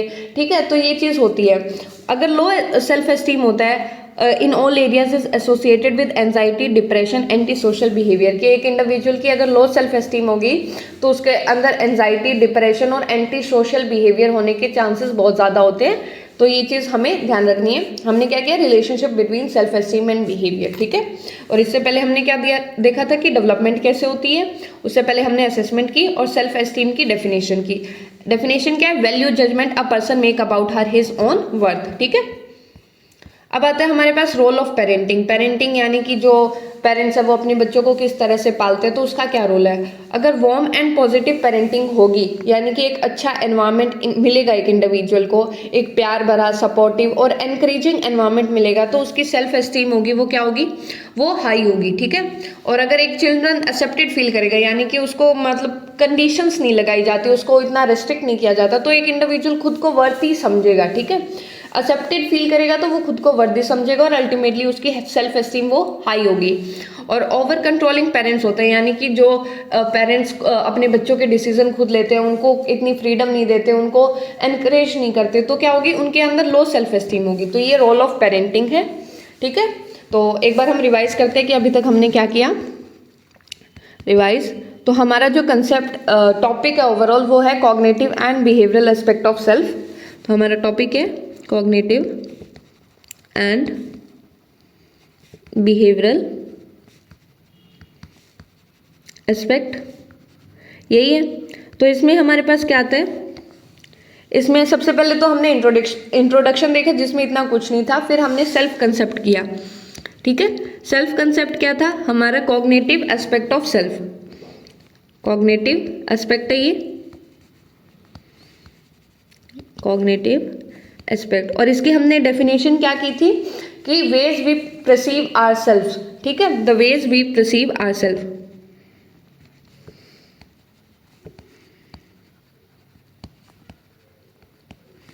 आवर सेल्फ, तो यही था। और the ideas we hold about our self. ठीक है, तो ये हमारा सेल्फ कंसेप्ट होता है। फिर हमने इसके अंदर ही सेल्फ कंसेप्ट के अंदर ही असेसमेंट की थी। और असेसमेंट हम कैसे करते हैं कि जो इंडिविजुअल्स होते हैं उनसे ही पूछते हैं, सो बाय आस्किंग देमसेल्फ। ठीक है, उसके बाद हमारा टॉपिक आया था सेल्फ एस्टीम। सेल्फ एस्टीम, तो सेल्फ एस्टीम में हमने क्या देखा कि सबसे पहले तो ये एक हमारे सेल्फ का अफेक्टिव कंपोनेंट है, अफेक्टिव कंपोनेंट। उसके बाद में हमने इसकी डेफिनेशन की। डेफिनेशन क्या थी कि the value judgement a person makes about her his own worth. तो मेन जो हमारा वर्ड है वो क्या है, वैल्यू जजमेंट। ठीक है, वैल्यू जजमेंट। उसके बाद में हमने इसमें इसी के अंदर एक टॉपिक देखा था जो था हमारा असेसमेंट का।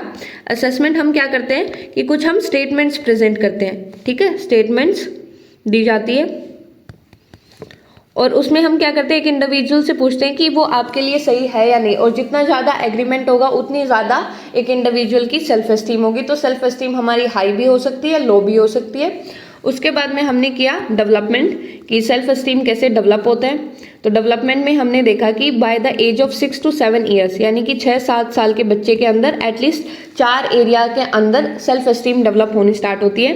तो वो 4 एरियाज क्या था, पहला तो एकेडमिक था, दूसरा हमारा सोशल था, तीसरा हमारा फिजिकल था और चौथा हमारा फिजिकल अपीयरेंस था। ठीक है, उसके बाद हमने देखा relationship between self esteem and behaviour. उसके बाद में हमने क्या किया, रिलेशनशिप किया किसके अंदर, between self esteem and behaviour. तो इसमें हमारे पास क्या होता है कि हमने एग्जाम्पल देखे थे कि अगर मान लो एकेडमिक्स के अंदर हाई सेल्फ एस्टीम है तो स्कूल के अंदर बेटर परफॉर्म करेगा, अगर सोशल हाई सेल्फ एस्टीम है तो पीयर एक्सेप्टेंस अच्छी होगी। और लो सेल्फ एस्टीम किससे रिलेटेड होता है, अगर लो सेल्फ एस्टीम है तो वो हमारा anxiety, depression, anti social behaviour से एसोसिएटेड होता है। ठीक है, और उसके बाद में हमने किया लास्ट में role of parenting. Role of parenting कि सेल्फ एस्टीम में रोल ऑफ पेरेंटिंग क्या होता है। ठीक है, तो पेरेंट्स कैसे कंट्रीब्यूट करते हैं। अगर वार्म और पॉजिटिव पेरेंटिंग होगी या हम प्यार भरा, सपोर्टिव और एनकरेजिंग एनवायरनमेंट उनको प्रोवाइड करेंगे तो क्या होगा, तो हमारा सेल्फ एस्टीम हाई होगा, वार्म एंड सपोर्टिव एनवायरनमेंट। और दूसरा कि अगर मान लो ओवर कंट्रोलिंग पेरेंट्स है तो क्या होगा, एक जो हमारा इंडिविजुअल का सेल्फ एस्टीम होता है वो कम होगा। तो अभी तक हमने इतना कवर किया। अब हम करते हैं नेक्स्ट टॉपिक जो कि है सेल्फ एफिकेसी। सेल्फ एफिकेसी क्या होता है, it refers to person's believe in her his ability to control life outcomes. कि सेल्फ एफिकेसी का मतलब होता है कि एक इंडिविजुअल को क्या लगता है कि वो अपने जो लाइफ के आउटकम्स है उसको कंट्रोल कर पाता है या नहीं कर पाता। इसका सिंपली मतलब ये है कि वो क्या बिलीव करता है कि उसके जो आउटकम्स है वो उसके लिए खुद रिस्पॉन्सिबल है या फिर वो किस्मत, अपनी डेस्टिनी, अपने भाग्य या फिर सिचुएशन के ऊपर छोड़ देता है। तो यही सिंपली हमारा सेल्फ एफिकेसी होता है। तो it refers to person's believe in his her ability to control life outcomes, कि एक खुद की इंडिविजुअल की कितनी एबिलिटी है कि वो अपने लाइफ के आउटकम्स को, अपनी लाइफ में जो भी हो रहा है उनको कंट्रोल कर पाता है या नहीं कर पाता। So people differ in whatever they believe outcomes are controlled by. तो अलग अलग लोग अलग अलग तरह से सोचते हैं कि उनको, किसी को क्या लगता है कि हमारी जो किस्मत है, हमारा जो लक, फेट और सिचुएशनल फैक्टर्स है वो हमारे लाइफ के आउटकम्स को कंट्रोल कर रहे हैं। कुछ ये सोचते हैं कि मैं खुद, मेरी खुद की एबिलिटीज, मेरे खुद के बिहेवियर के कारण हो रहा है जो कुछ भी हो रहा है। ठीक है, it can be either positive, it can either be negative. ठीक है, so a person who believes that she has the required abilities to deal with the situation demonstrate high self efficacy। एक इंडिविजुअल जिसको ऐसे लगता है कि मेरी अंदर वो एबिलिटीज़ है, मतलब जो होनी चाहिए उस सिचुएशन के अंदर, और मेरी खुद की एबिलिटीज़ और मेरे खुद के बिहेवियर इस चीज़ को इन्फ्लुएंस करेंगे, तो उसके अंदर हाई सेल्फ एफिकेसी होती है। तो एक बार हम फिर से पढ़ते हैं।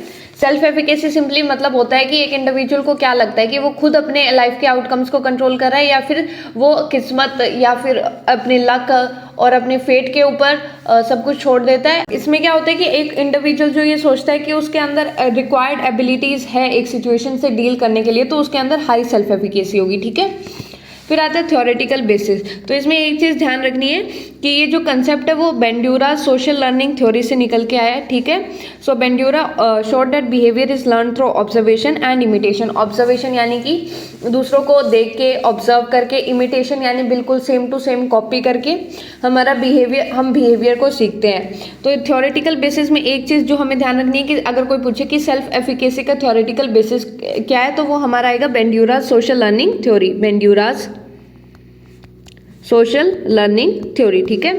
Expectation of success and belief in one effectiveness influence choice of activities, level of effort, degree of risk taking. कि एक इंडिविजुअल को क्या लगता है कि वो सक्सेसफुल होगा या नहीं, मतलब एक इंडिविजुअल की एक्सपेक्टेशंस और उसके बिलीफ बहुत सारी चीज़ों को इन्फ्लुएंस करते हैं। अब वो बहुत सारी चीज़ क्या है कि वो किस तरह की एक्टिविटीज़ चूज़ करेगा, कितना एफर्ट दिखाएगा, कितना वो रिस्क लेने को तैयार है, ठीक है। एक इंडिविजुअल को लगता है कि मान लो उसको लगता है कि मैं ये पर्टिकुलर चीज़ कर सकता हूँ, जैसे एडवेंचर होता है। तो अगर मान लो एक इंडिविजुअल को एक्सपीरियंस पसंद है, एक फन लविंग है, तो वो क्या करेगा, वो इस तरह के जैसे बंजी जंपिंग, पैराग्लाइडिंग, इस तरह की एक्टिविटीज़ में एंगेज होना स्टार्ट करेगा, ठीक है। और अगर मान लो उसके पास इतने पैसे नहीं है तो वो पैसे इकट्ठा करेगा, एफर्ट करेगा अपने लाइफ के लिए, और जो रिस्क है वो लेने को तैयार होगा। तो इसमें क्या होता है कि एक चीज़ जो ध्यान रखनी है वो क्या है, बंड्यूरा सोशल लर्निंग थ्योरी से ये कंसेप्ट आया है। और एक इंडिविजुअल कैसे सोचता है वो और कैसे वो अपनी सक्सेस को देखता है,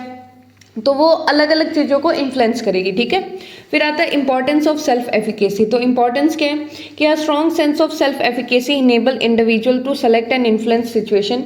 कि एक जो कोई भी सिचुएशंस होती है उनको सेलेक्ट करने में हेल्प करती है। कि मान लो एक इंडिविजुअल को लगता है कि अगर मैं मैथ्स के अंदर अच्छा परफॉर्म करता हूँ, मैथ्स के कारण मैथ्स के अंदर मैं इंप्रूव कर सकता हूँ, तो एक इंडिविजुअल क्या करेगा, मैथ स्ट्रीम को चूज करेगा। अगर मान लो उसको लगता है कि नहीं नहीं सारा कुछ किस्मत का खेल है, तो वो मैथ स्ट्रीम को चूज नहीं करेगा, वो खुद के लिए अपॉर्चुनिटीज बनाएगा, construct circumstances of their own life, कि खुद के अंदर खुद अपॉर्चुनिटीज को क्रिएट करेगा। People with high self efficacy feel less fearful. कि जिनको लगता है कि मैं इस चीज़ पे कंट्रोल कर सकता हूँ, मेरे अंदर इतनी एबिलिटीज है, तो उसको डर नहीं लगेगा, ठीक है। तो हमने क्या किया, हमने देखा सेल्फ एफिकेसी होती क्या है। इसका मतलब होता है कि एक इंडिविजुअल क्या सोचता है कि उसके अंदर एबिलिटी है या नहीं, कि वो एक सिचुएशन को कंट्रोल कर पाता है या नहीं, और या फिर कि एक इंडिविजुअल को क्या लगता है कि उसकी एबिलिटीज के कारण जो उसकी आउटकम्स है वो इन्फ्लुएंस हो रही है, या फिर लक, फेट और डेस्टिनी, या फिर सिचुएशनल फैक्टर के कारण हो रही है, ठीक है। और इसमें theoretical basis Bandura social learning theory. Importance क्या है कि influence and select the situations and create और construct circumstances and they feel less fearful. तो ये हमारी इंपॉर्टेंस होगी। डेवलपमेंट कैसे होती है कि सेल्फ एफिकेसी को हम डेवलप कर सकते हैं। High self efficacy individual can successfully bring behavioural change. कि जिनको ये लगता है कि हाँ मेरे खुद के कारण कोई भी जो आउटकम है वो कंट्रोल हो रही है, यानी कि खुद को उसको लगता है कि मेरा सिचुएशन के ऊपर मेरा कंट्रोल है, मेरी एबिलिटीज़ के कारण जो भी हो रहा है वो हो रहा है, तो वो बिहेवियरल चेंज ला सकता है, ठीक है। जैसे कि मान लो क्विट स्मोकिंग, यानी कि किसी को अगर सिगरेट छोड़नी है या जो भी कुछ अगर ड्रग कंज्यूम करता है वो छोड़ना है, तो एक इंडिविजुअल को ऐसे लगेगा कि हाँ मेरे कारण जो भी हो रहा है वो मेरे कारण हो रहा है और मेरे अंदर ये एबिलिटी है कि मैं इसको छोड़ सकता हूँ, तो वो छोड़ सकता है। उनके चांसेस हाई होते हैं एज कम्पेयर टू दोस्त जो ये सोचते हैं कि नहीं नहीं मेरे से कुछ नहीं होगा, ये तो सिचुएशन ही ऐसी है जब मैं कंज्यूम कर रहा हूँ, तो वो दोनों के बीच में बहुत डिफरेंस होगा, ठीक है। तो जिनके अंदर हाई सेल्फ एफिकेसी होती है वो behavioural change, positive behavioural change ला सकते हैं, ठीक है। और डेवलपमेंट इज फैसिलिटेटेड बाय, कि डेवलपमेंट को जो डेवलपमेंट ऑफ सेल्फ एफिकेसी है उसको क्या क्या चीज़ इन्फ्लुएंस करती है, हमारी society, parents, positive personal experience and exposure to positive role model. कि हमारी सोसाइटी कैसी है, हमारे पेरेंट्स कैसे हैं, हमारे पॉजिटिव पर्सनल एक्सपीरियंस होंगे तो हमारी सेल्फ एफिकेसी डेवलप होगी। अगर हम पॉजिटिव रोल मॉडल को देखेंगे तो हमारी सेल्फ एफिकेसी डेवलप होगी, ठीक है। तो हमने अभी क्या किया, हम देख रहे हैं सेल्फ एफिकेसी। एफिकेसी क्या होता है, persons believe in her his own abilities. यही होता है कि उसको क्या लगता है कि वो उसकी खुद की एबिलिटीज कोई भी सिचुएशन को कंट्रोल कर रही है या फिर कोई दूसरे फैक्टर्स है जो कंट्रोल कर रहे हैं, ठीक है। उसके बाद में सेल्फ एफिकेसी के बाद में हमने क्या देखा, इसकी इंपॉर्टेंस भी की हमने, ठीक है। इंपॉर्टेंस में हमने क्या देखा कि किस तरह से इन्फ्लुएंस होता है। जैसे इंपॉर्टेंस में हमने क्या किया कि पहला तो सेलेक्ट एंड इन्फ्लुएंस सिचुएशन, वो खुद अपॉर्चुनिटीज और सर्कमस्टांसेस ऐसे बनाते हैं जो उनके लाइफ में हेल्पफुल हो, ठीक है। Construct circumstances of their own life, circumstances. फिर हमने नेक्स्ट क्या किया, इसके बाद में हमने देखा कि जो इंडिविजुअल्स होते हैं जो इनके अंदर हाई सेल्फ एफिकेसी होती है वो लेस फेयरफुल होते हैं, ठीक है। लेस फियरफुल, ठीक है। फिर उसके बाद में एक हमने कंसेप्ट देखा कि थ्योरेटिकल बेसिस क्या है। तो थ्योरेटिकल बेसिस में हमें ध्यान रखना है, theoretical basis Bandura's social learning theory, Bandura's social learning theory. और उसके बाद में हमने देखा डेवलपमेंट ऑफ सेल्फ एफिकेसी। अब डेवलपमेंट कैसे होती है कि इसको हम डेवलप कर सकते हैं, ठीक है, और it is facilitated by parents, society, positive experience and positive role model.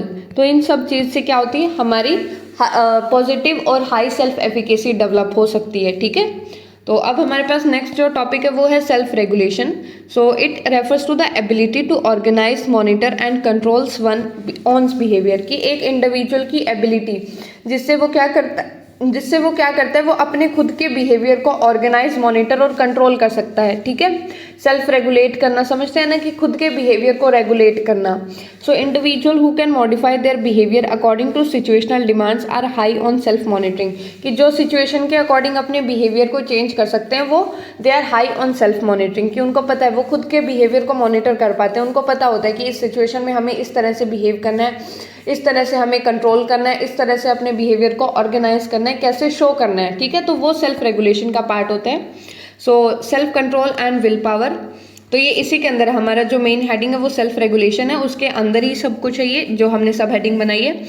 So self control and will power क्या होती है कि बहुत सारी ऐसी हमारी लाइफ के अंदर सिचुएशंस होती है जो रेजिस्टेंस डिमांड करती है, कि मतलब अगर हम एक कोई पर्टिकुलर सिचुएशन में और हमने इम्पल्सिव होकर कोई बिहेवियर ले लिया तो वो गलत होगा। हमें रेजिस्टेंस करना होता है, हमें उससे दूर जाना होता है, कि हमें रेजिस्ट करना होता है, कि हम बिल्कुल अचानक से वो नहीं कर सकते, ठीक है।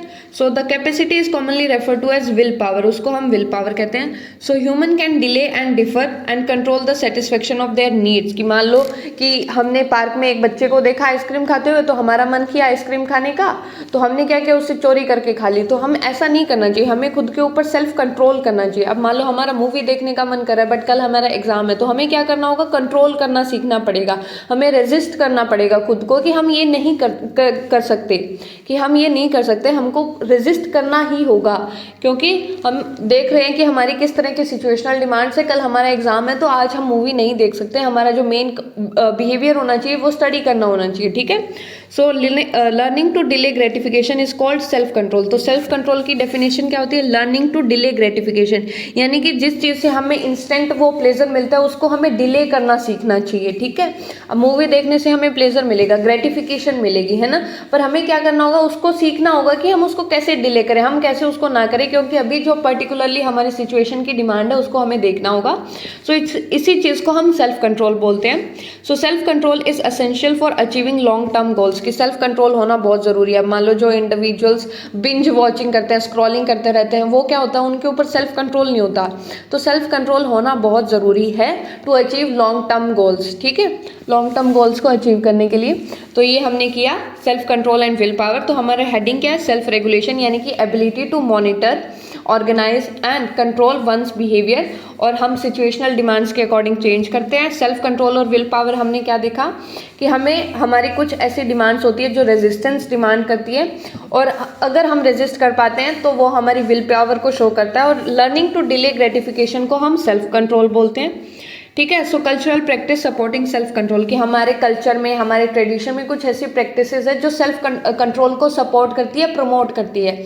जैसे फास्टिंग क्या होता है कि अब हमारा जैसे अलग अलग चीज़ खाने का मन करता है, जंक फूड खाने का मन करता है, फास्ट फूड खाने का मन करता है, तो उसको कंट्रोल करना भी क्या है, वो भी हमारा सेल्फ कंट्रोल का पार्ट है, कि हम उसको नहीं खा रहे, हमारा मन तो बहुत कर रहा है, हमारी जीभ बहुत चटोरी हो रही है, फिर भी हम उस चीज़ को नहीं खा रहे, तो वो सेल्फ कंट्रोल होना बहुत ज़रूरी है।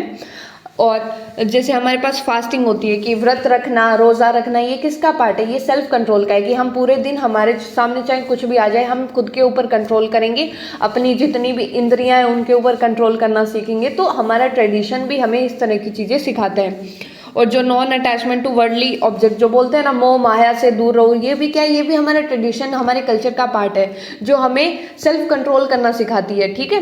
सो कल्चरल प्रैक्टिसेस कर लिया हमने। सबसे पहले क्या देखा, सेल्फ रेगुलेशन। सेल्फ रेगुलेशन के बाद में हमने क्या देखा, self control and will power. और कल्चरल प्रैक्टिस में क्या होता है कि जैसे फास्टिंग हो गया, non attachment to the worldly objects, ये भी क्या है, ये जो हमारे ट्रेडिशन सेल्फ कंट्रोल को प्रमोट करते हैं। फिर कुछ हमारे पास टेक्निक्स होती है सेल्फ रेगुलेशन की, तो इसमें सबसे पहले क्या है, सेल्फ ऑब्जर्वेशन, कि खुद के बिहेवियर को देखो, खुद के बिहेवियर को ऑब्जर्व करो। हाँ, अगर मान लो हमें पता ही नहीं होगा हम किस तरह का बिहेवियर शो करें, हमें पता ही नहीं होगा कि हमारे बिहेवियर में कुछ दिक्कत है, तो हम कैसे उसके अंदर चेंज लाएंगे, कैसे अपने बिहेवियर को रेगुलेट करेंगे, नहीं कर पाएंगे। तो सबसे पहले इंपॉर्टेंट चीज़ क्या है कि खुद के बिहेवियर को ऑब्जर्व करो, उसमें देखो कि क्या प्रॉब्लम है, हमें किस तरह से रेगुलेट करना है, ये चीज़ सबसे पहले होनी चाहिए। फिर क्या है, सेल्फ इंस्ट्रक्शन, कि खुद को गाइड करो, खुद को इंस्ट्रक्शन दो, कि खुद को ये बोलो नहीं मुझे ये नहीं करना, मुझको ये करना है, खुद को इंस्ट्रक्ट करना बहुत ज़रूरी है। तो सबसे पहले क्या है, ऑब्जर्वेशन करो खुद के बिहेवियर की, ठीक है। दूसरा क्या है कि इंस्ट्रक्शन दो, सेल्फ इंस्ट्रक्शन। तीसरा क्या है, सेल्फ रीइंफोर्समेंट। अब सेल्फ रीइंफोर्समेंट का मतलब क्या है, जैसे मान लो आपका कल एग्जाम है और आपका मन कर रहा है मूवी देखने का, ठीक है, पर आपने क्या किया, आपने खुद के बिहेवियर को पहले ऑब्जर्व किया कि नहीं नहीं, अगर मान लो मैंने ये चीज़ की तो ये गलत होगी। तो आपने क्या किया, सबसे पहले देखा कि अपना बिहेवियर गलत है, अगर मैं मूवी देखूंगा तो ये चीज़ गलत है। फिर आपने खुद को इंस्ट्रक्ट किया कि नहीं मुझको ये चीज़ नहीं करनी, मुझको अभी पढ़ाई पे फोकस करना है, कल मेरा एग्जाम है। तो खुद के बिहेवियर को आपने गाइड करने के लिए कुछ इंस्ट्रक्शन दिए। सेल्फ रीइंफोर्समेंट में क्या आएगा कि खुद को रिवॉर्ड देना। जैसे मान लो आपने ये बोला कि मान लो सारे एग्जाम्स हो गए, उसके बाद में आपने मूवी देखी, तो वो आपने क्या किया कि आपने एक डिजायरेबल बिहेवियर शो करने के बाद में खुद को रिवॉर्ड किया। डिजायरेबल बिहेवियर क्या था कि एग्जाम में मुझको कंटिन्यूसली पढ़ना है, अपनी जो ग्रेटिफिकेशंस है, अपने जितने भी प्लेजर लेने के जो भी सोर्सेज है उसके ऊपर कंट्रोल करना है, और मुझको ध्यान देना है जो मेरे लिए इंपॉर्टेंट है, पर्टिकुलरली इस सिचुएशन में उस पर मुझको फोकस करना है। तो फिर आपने वो फोकस कर लिया, वो डिजायरेबल बिहेवियर शो कर दिया, तो आपने खुद को रिवॉर्ड किया। So watching a movie after good examination performance, so these technique have been found to be highly effective in enhancing self regulation and self control, ठीक है। तो ये चीज़ देखी। अब एक बार हम रिवाइज करते हैं। तो रिवाइज में हमने सबसे पहले हमारे पास टॉपिक क्या है, सेल्फ रेगुलेशन। सेल्फ रेगुलेशन, तो इसमें सबसे पहले इसकी डेफिनेशन की कि ability to organise, ability to organise, regulate, monitor और कंट्रोल वंस बिहेवियर, और कंट्रोल वंस बिहेवियर। तो ये हमारा सेल्फ रेगुलेशन होता है। उसके बाद में हमने क्या किया, उसके बाद में हमने देखा self control and will power, self control and will power. तो हमें विल पावर क्या, तो विल पावर क्या होती है कि हमें कुछ रेजिस्टेंस शो करना होता है, ठीक है। तो वो क्या होता है, वो हमारा विल पावर में आता है, मतलब जो कैपेसिटी होती है कि हमें कुछ चीज़ों के लिए रेजिस्टेंस शो करना है, तो वो हमारा विल पावर होगा। And self control, learning to delay gratification, ठीक है, लर्निंग टू डिले ग्रेटिफिकेशन, ये हमारा सेल्फ कंट्रोल होता है। फिर हमने देखा कि हमारे पास कुछ कल्चरल ऐसी प्रैक्टिसेस होती है। तो कल्चरल प्रैक्टिसेस में हमारे पास क्या है, फास्टिंग हो गया, जैसे जिसमें हम व्रत रोज़ा वगैरह रखते हैं, ठीक है। दूसरा हमारा जो कल्चर होता है, हमारा जो रिलीजन होता है, हमारी जो स्पिरिचुअल चीज़ें हैं जैसे नॉन अटैचमेंट, ये चीज़ भी क्या है, ये हमारी सेल्फ रेगुलेशन, सेल्फ कंट्रोल सिखाती है हमें, ठीक है। फिर उसके बाद में हमने देखा कि हमारे पास टेक्निक्स क्या है।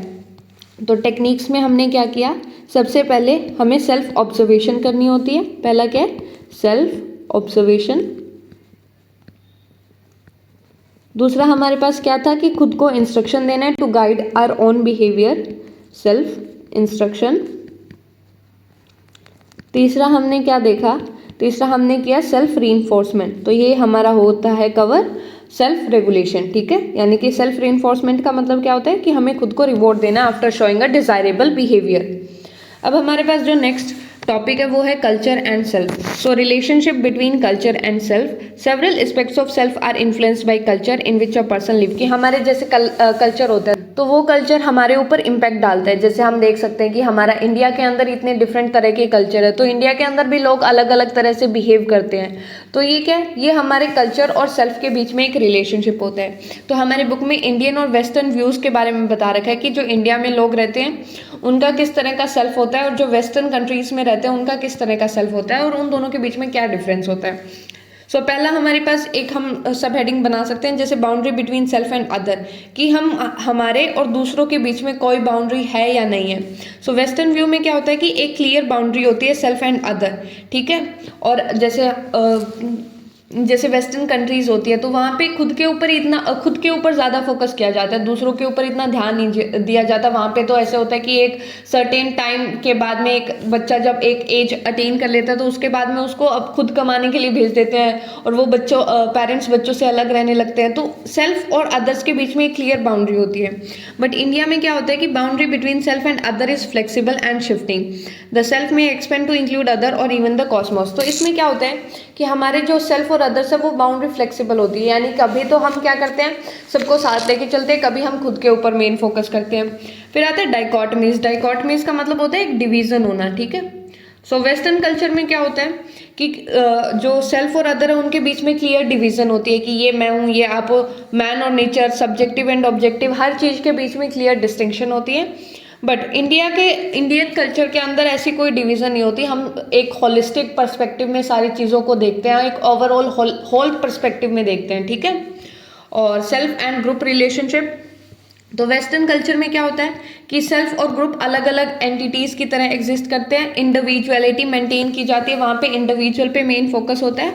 और इंडियन कल्चर में क्या होता है कि जो सेल्फ होता है वो हमारे ग्रुप का ही पार्ट होता है और एक साथ दोनों एग्जिस्ट करते हैं, एक हार्मनी में एग्जिस्ट करते हैं। और कल्चर को कलेक्टिविस्टिक कल्चर बोलते हैं, यानी कि हम सबको साथ लेके चलते हैं, हमारा सोशल रिलेशनशिप, हमारी कम्युनिटी, सबको साथ लेते हैं। बट हमारे वेस्टर्न कल्चर में इंडिविजुअलिस्टिक होता है कि इंडिविजुअल खुद के ऊपर पर्सनल ग्रोथ, अचीवमेंट, इन सब चीज़ों पे ज़्यादा फोकस करता है। तो ठीक है, तो हम रिवाइज करते हैं अभी तक हमने क्या किया है। तो हमारा जो टॉपिक है वो है culture and self, culture and self, जिसमें हम इंडियन और वेस्टर्न जो व्यू है उसके बारे में देख रहे हैं। तो इंडियन व्यू में क्या होता है, सबसे पहले हमने देखा था कि जो हमारा वेस्टर्न कल्चर होता है उसके अंदर क्लियर बाउंड्रीज होती है between self and others, clear boundaries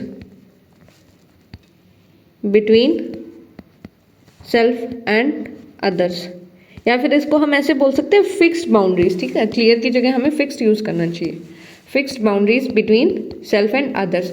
और हमने जो हमारा किया था इंडियन व्यू, उसके अंदर हमारे पास क्या होता है कि हमारी जो बाउंड्रीज होती है दे आर नॉट रिजिड, है ना। So no rigid boundaries between self and others, self and others. और हमारा जो वेस्टर्न व्यू है उसमें हमारे पास क्लियर डाइकोटमी होती है, ठीक है, क्लियर डिस्टिंक्शन होती है, clear distinction between self and other, subjective and objective, हर एक चीज़ में क्लियर डिस्टिंक्शन होती है।